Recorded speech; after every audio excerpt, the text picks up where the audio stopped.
The world of climbing gear is complicated and particularly tricky to navigate as a beginner climber. I think this medium-sized potato will keep us nice and safe. There's all this jargon of big bros and peckers and ball nuts. How to use this piece of equipment called a ball nut, how to stick it in the crack. All of which sounds more like playground insults used by middle schoolers and less like climbing gear that you want to trust your life to. In this video, I'm going to be cutting through the noise and telling you exactly what gear you need, from indoor gym top roping to outdoor multi-pitch trad climbing, and everything in between. This video was not sponsored by any climbing gear company, and everything you'll hear is my personal and honest opinion. Without further ado, let's get into it. So most people's introduction to roped up climbing is often through an indoor climbing gym on top rope. So I'm going to start by explaining the basic gear you need for indoor gym top roping. From there, we'll move through the natural progression of climbing and expand upon our kit as we go. The most obvious thing you're going to need as a climber are climbing shoes. These are the Scarpa Helixes. These are a great pair of beginner shoes. They're not that expensive. They are relatively comfortable and still pretty good for climbing 5'10", 5'11". I've even climbed 5'12" in these things, and I think they're totally great. Now, if you were to talk to me 2 years ago, I would have said that as a beginner, you need to get a super uncomfortable pair of shoes, super tight, aggressive. That's gonna make you climb better. But 2 years later, I will find myself climbing in comfortable shoes 90% of the time, 95% of the time. A pair of shoes like this, like these Scarpa Helixes. When I'm climbing, I want to be comfortable, and it is so rare, especially as a beginner climber, that you're actually going to need a shoe that can grip onto small edges or super overhanging holds. So do yourself a favor and go for comfort over performance. Well, the next key piece of equipment you're going to need is a harness. With harnesses, especially as a beginner, there's not really too much to look for in terms of differences. I would try to find something that is affordable and comfortable. Chalk bag, of course, you're gonna need a chalk bag. This is a chalk bag from Rugny. Any chalk bag will do. It's literally just a holder of chalk. There's like no difference in chalk bags. All right, moving on to the interesting items. As a beginner climber, you're definitely going to want a belay device. This right here is a Petzl Gree-Gree, and this right here is a Petzl Reverso. This video is not a tutorial. I will not be teaching you how to use these devices. I am just here to recommend that you probably get both of these devices in your rope climbing journey and learn how to use both of them well. So let's also talk about a piece of gear that I regret buying that I would not recommend to you. This right here is the Belay Birdie. It is an alternative to the Petzl Gree-Gree. They pretty much work the exact same way, but after extensive experience using this Belay Birdie, I just have to say that I just don't like how it works. It's all metal, which I thought would be like, oh, this thing is gonna feel more solid, it's all metal. But something about it just feels creaky and insecure. The handle just doesn't feel smooth when you're rappelling on it. Like, look, the handle just got stuck in that upward position right there. Look, it's coming down. The Belay Birdie is $10 or $15 cheaper, I think, than the Gree-Gree, maybe even more. That's why I bought it. I was being a cheapskate when I was initially getting into it. And after I bought the Gree-Gree, after I just invested, dropped the money on the Gree-Gree, I was so much more happy using this thing. The Gree-Gree, I have to say, is an amazing device. It feels solid, it's relatively lightweight, it just feels smooth to use, smooth to feed out slack, smooth to rappel on. I just love using this device. So that's pretty much it for the essentials of indoor gym top roping. I have one non-essential item that I highly recommend, however, you get from the very get-go, which is a pair of these Belay glasses. These glasses are an absolute lifesaver in terms of minimizing neck pain while you're belaying, and I cannot recommend these enough. And they come in this nice little case to keep them protected. All right, so the next progression you're going to make in your indoor climbing journey is probably from top roping to lead climbing. Most gyms that you're going to be lead climbing in have pre-placed quick draws, meaning you're not going to need to buy quick draws to clip into. They're going to be pre-placed on the wall. But most gyms do require you to bring your own lead climbing rope. So I've used a wide variety of ropes in my time as a climber, and I'm just gonna say hands down, my favorite ropes to use are Mammut ropes. This, I believe, is a Crag Classic rope from Mammut. I have 3 Mammut ropes in total. I love using all of them. I love the way that they feel. They're nice and supple. They feed through Belay Devices really well, and they just feel strong, sturdy, and stylish, honestly. The next thing you're probably wondering about climbing ropes is what length of rope should you get? Ropes are measured in meters, and you'll oftentimes find climbing ropes being sold in a range from 50 meters on the low end to 80 meters on the high end. So if you only, oh my God, there's so many mosquitoes. So if you only plan on staying in the gym for climbing, meaning you're never gonna progress to outdoor climbing, I would recommend sticking with a 60-meter rope. However, if you plan on progressing to outdoor climbing, I would recommend getting a 70-meter rope at least. Wow. A 60-meter rope will get you up lots of climbs outdoors, but oftentimes, in my experience, I've needed a 70-meter rope for outdoor climbing. Oh my God. So since we're on the subject of outdoor climbing already, why don't we talk about what you're going to need to progress from indoor sport climbing to outdoor sport climbing. Outdoor climbing is different from indoor gym climbing because the surface is much dirtier. So in the gym, you can just throw your rope down on the clean mat, there's no problem. But when you go outdoor climbing, I highly recommend getting a rope tarp. Now, this does not need to be anything fancy. It could literally be like a cut piece of fabric, a cut tarp from Home Depot, whatever, that will help separate your rope from all the dirt and rocks on the ground. So Connor asks a question about cheaper climbing gear. With climbing gear, I think there are a few ways to buy cheaper gear. Used gear is an option.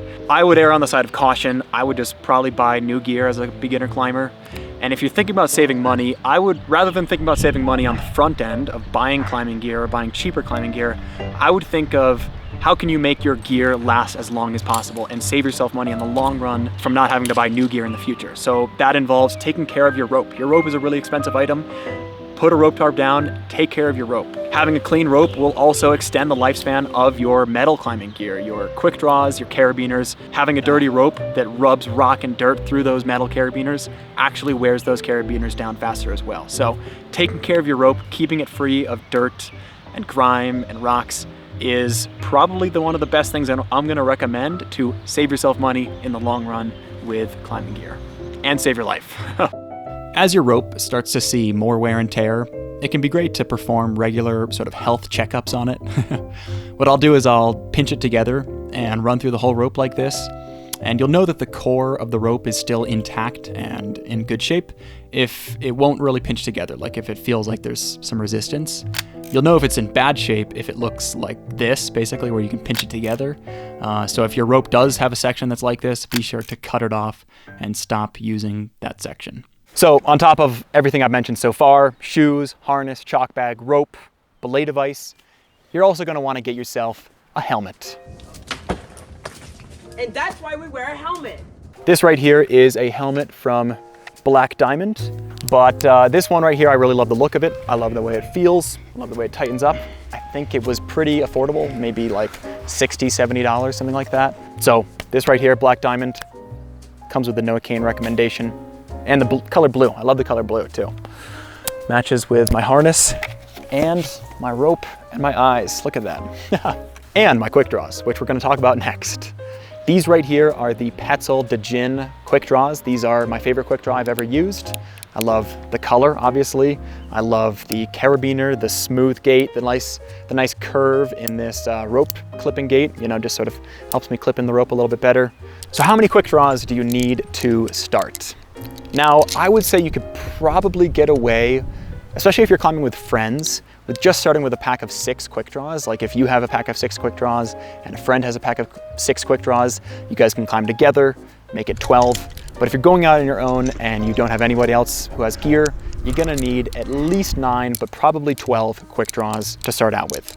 Now, a lot of sport climbs these days have permanent carabiner anchor hooks. These are fantastic because all you need to do is clip your rope in when you get to the top, lower off, but you should also be prepared to make more of a standard sport climbing anchor when you get to just a 2-bolt anchor that has quick links or chains. My favorite way to make a sport climbing anchor is to use one of these 120-meter slings. This is a sling from Mammut. Going along with your anchor sling, you're probably gonna wanna get a few extra carabiners. Now, carabiners in climbing come in 2 major different types. There are non-locking carabiners, which are just simple. the gate always opens. And locking carabiners are, like the name sounds, you can lock the gate and now it won't open, but you can unlock it and now it will open. So within locking carabiners, there are two different types of locking carabiners. There are normal screw gate locking carabiners like this that have a simple thing that screws up and down. And then there are auto lockers like this that have sort of a weird gate that has to push up, out, around, and then open. I initially thought the auto lockers would be safer for whatever reason.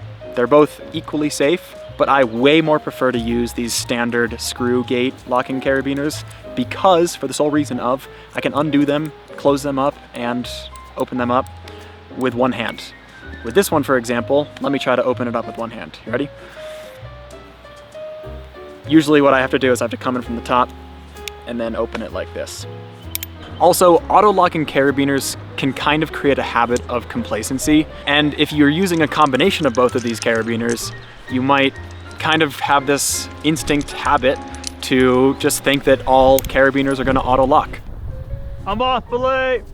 And forget that you have to screw it shut. Maybe if you want to use auto lockers, maybe only use auto lockers, but I just recommend getting screw gates for the simplicity, the ability to open with one hand, and just the building of a habit of making sure that your locking carabiners are locked.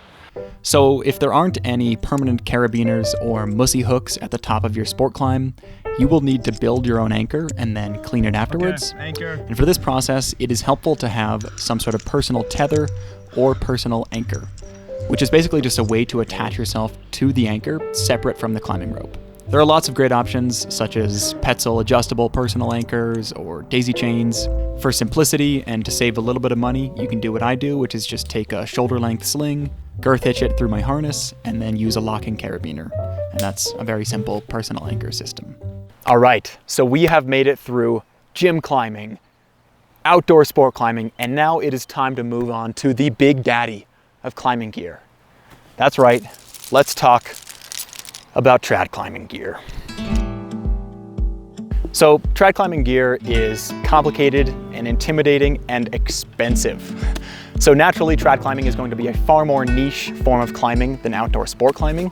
Let's say you spend maybe $500, $600 on all your sport climbing gear. Trad climbing is easily going to run you into the thousands of dollars. But trad climbing is by far my favorite form of climbing. It gets you to some of the most beautiful climbing destinations in the world, in my opinion. And the gear is, while expensive, it's an initial investment into the gear that, if you properly take care of it, should last you for many years of climbing. So let's go over what you're going to need to buy as a beginner trad climber just getting into the sport. The most basic form of protection that you're going to learn to use as a beginner trad climber are cams. These are spring-loaded camming devices that you stick into parallel cracks, and they wedge themselves in so that as you pull on them, it'll get bigger, and they should hold your fall as long as you place them in good quality rock and you place the right size cam in the right size of crack. But trad climbing probably has the most lingo and confusing jargon of any climbing gear. So let's break it down and try to simplify it for you guys. Here in North America, black diamond cams are sort of the standard size that all other cams are measured against. And black diamond cams make up the majority of the cams that I use for trad climbing. This gold one right here is called a number 2. This red one is called a number 1. This gray one right here, much smaller, is called a 0.4. I believe that the initial way that these names were given to these cams is very loosely based on the size of crack that they fit into. So a number 2 cam will generally fit into a 2-inch crack. Now that is definitely not an exact science, because I know for a fact that this 0.4 is nowhere near 0.4 inches, but that is just what we call cams, especially cams from black diamond. Lots of climbing companies keep the same color and name for the similar sizes of cams. So if you're climbing with a buddy who has cams from a different climbing company, let's say Black Diamond versus Wild Country, those two companies are very closely related in terms of their sizing, color, and naming scheme. Now that is not the case when you get to a company like Metolius, which right here makes a purple master cam, but these two cams right here are probably most equivalent. They are obviously different colors. So Metolius is an example of a company that did not follow sort of the standard naming scheme. Now you'll often hear the term standard rack when you get into trad climbing. So what is a standard rack? Oops. This right here is generally what's considered a standard rack. It is 7 cams that are all different sizes, from size 0.3 being the smallest, all the way up to number 3.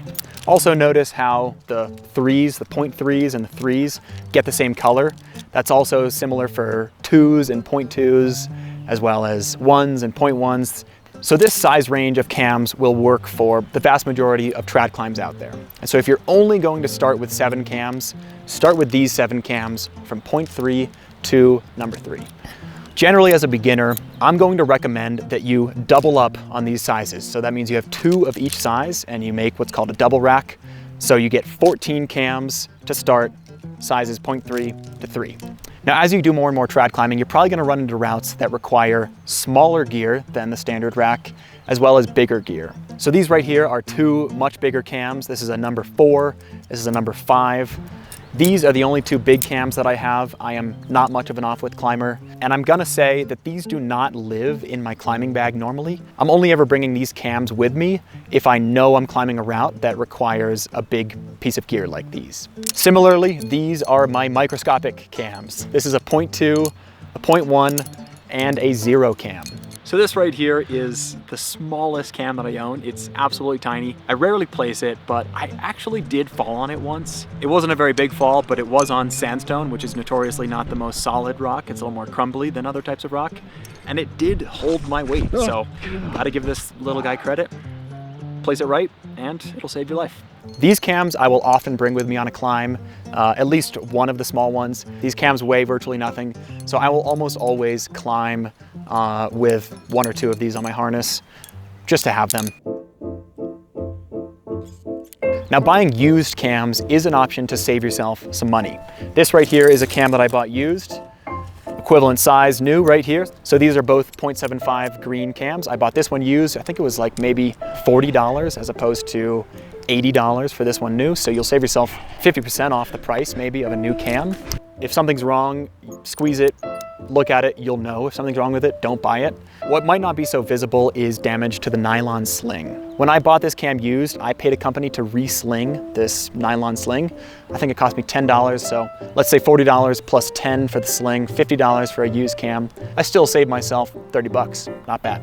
All right, so now let's talk about which brand / style of cam you should be buying. So the vast majority of my cams are these Black Diamond C4 cams.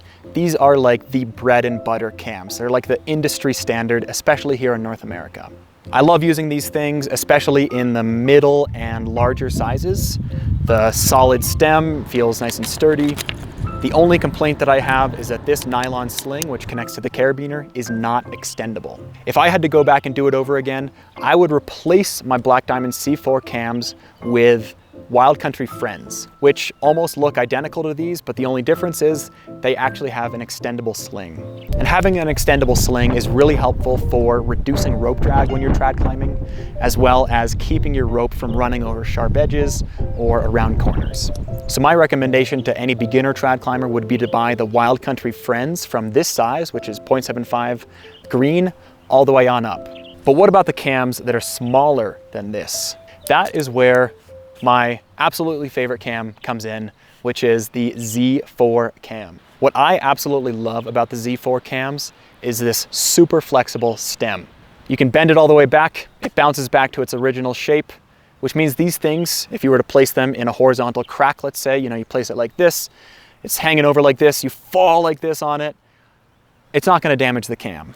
That is in contrast to the standard C4 cam from Black Diamond. These are both from Black Diamond, but this is the C4, this is the Z4. I don't know why they had to name them so similarly. But the difference is with the C4s is that they have this really rigid stem, which is nicer in my opinion in the bigger sizes, once we're talking number 1s, number 2s. The Z4 cams are, I think on average, like $10 or $15 more expensive than their C4 siblings. So that's just gonna be up to you whether you wanna spend the extra money. In my opinion, I love using these cams so much more, especially in the smaller sizes, than the C4s. So I would highly recommend getting the Z4s if you can afford it. Now let's talk about a brand of cam that I actually regret buying wholeheartedly. This is the Metolius Master Cam. I bought this one new because I think it was the cheapest new cam on the market. It has this nice flexible stem, which I love, but in my opinion, the deal breaker on this thing is the single stem which the lobes rotate around. Now, the biggest difference between dual axis and single axis cams is that the dual axis cams have far greater of a range than the single axis ones. You can see these ones are pretty equivalent size when they're opened up, but when you close them down, the yellow one, the gold one, gets a lot smaller. So as a beginner climber, learning to place gear, learning to place the right size gear in cracks, in my opinion, it is so much nicer to have dual axis cams that give you far greater range and just a greater chance of getting the cam in the crack in a safe way. Also, it should be noted that there aren't any dual axle cams below the size of 0.3.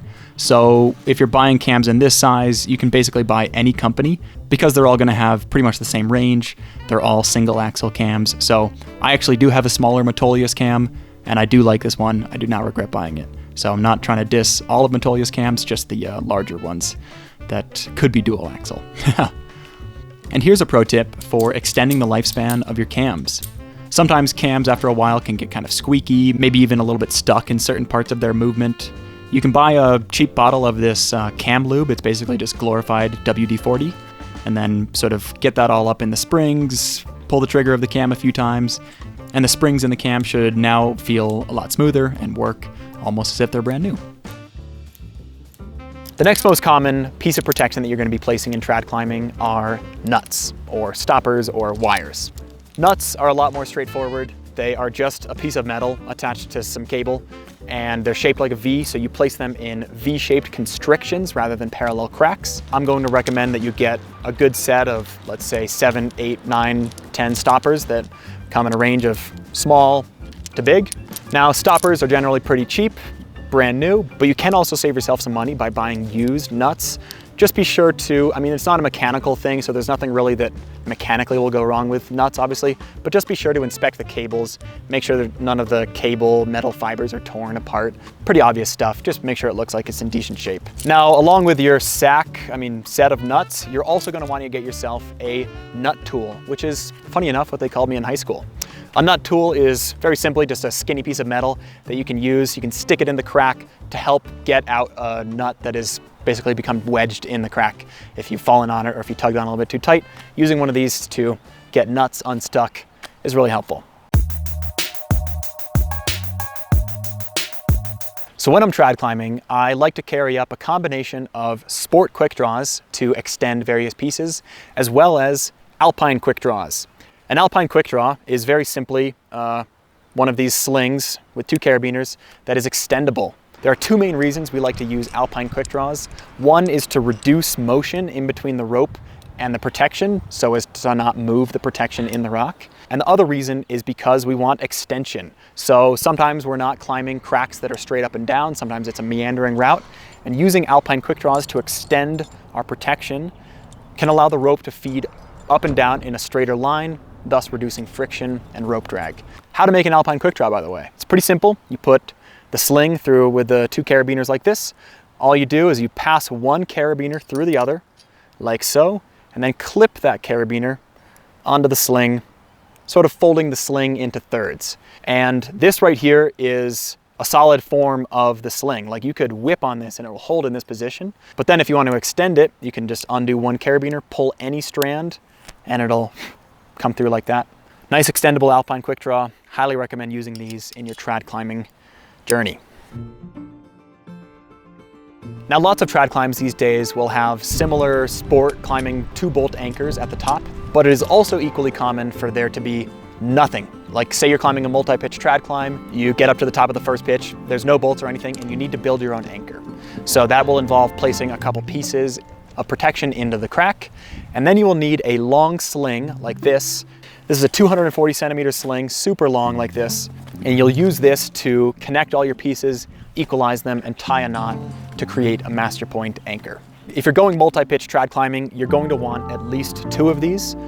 Also, a nice way that I like to organize these is I'll double it up once, double it up twice, and then once I have it like this, I'll just twist it a bunch of times. Nice and that, and then sort of bring the 2 loops together, clip that with a carabiner, and that's sort of a nice packaged, neat way to carry a long sling. Another key piece of equipment for trad climbing and crack climbing are a pair of crack gloves. These are from Wide Boys. I think they're maybe $50, $60, something like that. So as you get into multi-pitch trad climbing, whether it's multi-pitch sport climbing or multi-pitch trad climbing, some routes you walk off, but some routes you need to rappel down. So let's talk really quickly about rappel gear. This right here is the Petzl Reverso. It is just an ATC tube-style belay device that has 2 slots. Having 2 slots is key for double strand rappels, which are sort of the most common way you're rappelling.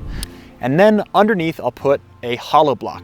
Hollow block will act as a third hand. So if for whatever reason I slip, my hands go off the brake strand, the friction hitch held by the hollow block should hold the brake strand of my rappel line, and I won't go flying down the rope in a dangerous way. Ashenli wants to know how I research a route and choose what gear I'm gonna bring. That's a great question. So if you haven't heard of Mountain Project yet, it is a fantastic resource for solving this exact problem. Anywhere in North America, but even large parts of Europe and the rest of the world, Mountain Project is this forum, both an app and a website, where people have uploaded route descriptions of all the routes that are in the area, how to get to an area, and then specifically if it's a trad climb, most people will be generous enough to sort of say what they would recommend bringing for gear. So if there's anything out of the ordinary, like if you need a really big piece or a really small piece or a certain type of nut or something, there will often be a comment in Mountain Project of someone saying, hey, you should probably bring this up. You know, as much as I love guidebooks, I do love buying guidebooks. It's a great way to support local route developers and people who support the local crag. Mountain Project has a comment section, which is really helpful for getting this type of information about what gear you're gonna need basically to climb a trad climb. It's free, it's community supported. Yeah, really a great resource, and I highly recommend using it. So while we're on the subject of tools that I've found to be really helpful on climbing trips, if you've ever traveled internationally, you know how much of a pain it can be to get cell service, to get cell data. Either you have to wait at the airport and get a plastic SIM card and fiddle with the microscopic piece of plastic, or you have to pay your home carrier exorbitant rates. It's really a hassle, and that's where the sponsor of today's video, Saily, comes in with the solution. Saily is an eSIM app that gives you instant mobile data in over 150 different countries. That means no more roaming fees, no more shady airport SIM cards, no more waiting while your partner's already at the baggage claim. Just download the Saily app, browse the list of countries, select your plan, and boom, you're connected as soon as you arrive. I've used it on my international climbing trips. It's honestly one of the most helpful tools in my travel toolkit. So next time you're going on an international trip, download the Saily app and use my code, which is NOAHKANE. It will get you 15% off all of the mobile data plans. Or to make it even easier, scan this QR code right here on screen and it will take you where you need to go. Thank you so much, Saily, for sponsoring this video. Let's get back to it. Vincent asks, this is a great question actually, do you find yourself bringing absurd amounts of gear like me on longer trad climbs? And if not, how do you manage to leave gear at the car? This is a fantastic question. Yes, I do find myself bringing what feels like an absurd amount of trad gear on with me. I'm gonna live and die by the phrase that it is better to have it and not need it than need it and not have it. And that is generally how I approach my trad climbing. I would much rather have more gear on the wall than less gear. If anything, I'll take the extra weight as extra training, but sometimes losing weight is really nice. Especially if I'm climbing a route that I know the gear beta on, maybe somebody has climbed it before and they're telling me exactly what I need, where and when. Maybe I'll sort of drop the double rack and only bring, I don't know, let's say 5 or 6 cams and a couple nuts, because I know that's all I'm gonna need, and I get to the top and I have no gear with me. That can actually be like kind of an incredibly satisfying climbing experience where you just place all your gear, you get to the top of the route, and you're done. But I'm usually only doing that for harder trad climbing projects where I know exactly what I'm gonna need. If I'm on-setting a route or doing easier trad climbing, more adventurous trad climbing, I'm generally bringing up a double rack, at least with me on the wall. Your Heart is the Key asks, make a video about how you apply rock/lead climbing techniques to tree climbing. So tree climbing, at least on the Strangler figs in Costa Rica where we usually climb them, is actually very simple from a gear perspective. All you need are a range of different slings. We prefer to use thicker slings, and all you pretty much do is you girth hitch the sling around sections of the trunk, branches, these tubular limbs that the Strangler figs create. As long as the wood is not rotten, our general rule of thumb is that as long as the limb is thicker than our wrist, it is generally strong enough for us to anchor to and take potential falls on. All right, I got 2 questions about how to top rope solo. Top rope soloing is something that I don't do a whole lot of. I've done it a little bit here and there. Sometimes I'll do it with just a gree-gree if that's all I have on me, and I sometimes just need to get up and down really quickly. I'll oftentimes tie stopper knots on the brake strand of the gree-gree while I'm climbing, just in case. The gree-gree is not an ideal top rope solo device. I also have a micro traction and a rope man. If I were to do like a committed, like intentional day of top rope soloing, I would probably use both of those devices sort of as backups for each other. Rope soloing is definitely something that I'm not an expert in. I just sort of use my base knowledge of equipment to do the job. So I'm not gonna talk super extensively about what I know, but I do know that a micro traction or a rope man are devices that you can use, especially if you use 2 of them in conjunction with each other to sort of back each other up. I think those are sort of the preferred devices / methods used by all the top rope soloists of the world.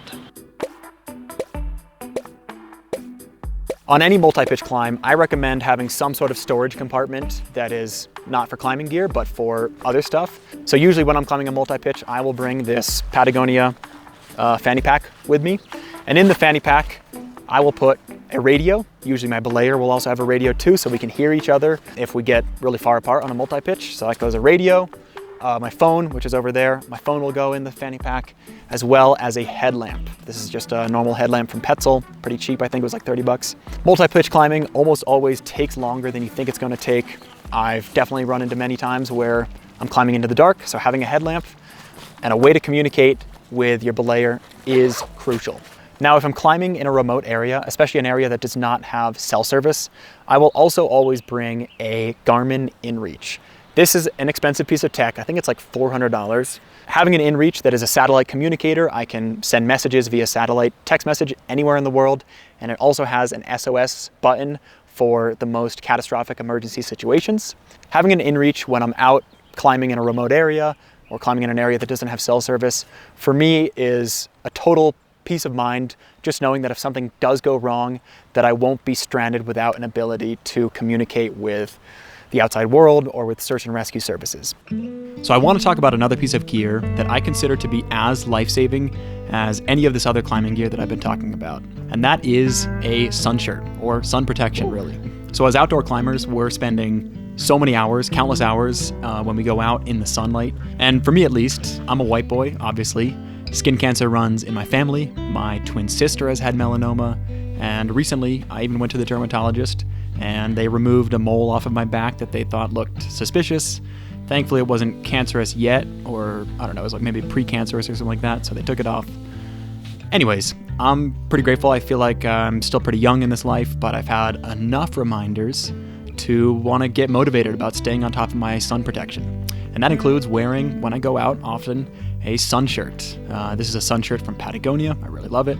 Any sun shirt from any company will probably do. So yeah, I guess this is my way of putting out a PSA to all of the climbers who might follow me, especially young climbers who maybe aren't that keen on sun protection, or, you know, go climbing shirtless without any sunblock or anything. And also this is my PSA to maybe go to a dermatologist every couple months or every year or something like that, and just get yourself checked out. You never know. Peace of mind, you know? So yeah, that's my section on skin cancer and skin protection. It's no joke. And the last thing that you're gonna need as a climber is a bag to put all your stuff in. This right here is a climbing bag from Mammut. I really love this bag because it's just super simple. It's just one giant pocket. There's really nothing complicated about it. Unless I'm doing a multi-day trip where I'm bringing a tent and a stove and food, where I'm using my bigger backpacking backpack.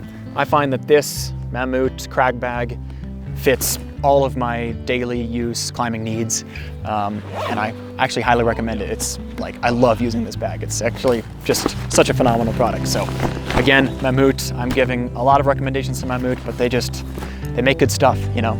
Anyways, I hope you guys found this video somewhat helpful, insightful. If you did, please be sure to like this video, leave a comment, subscribe to the channel if you haven't already. I hope you have a wonderful rest of your day. Maybe this video gets you psyched to go out and climb. That'd be great. Either way, I will see you in the next video. Cheers.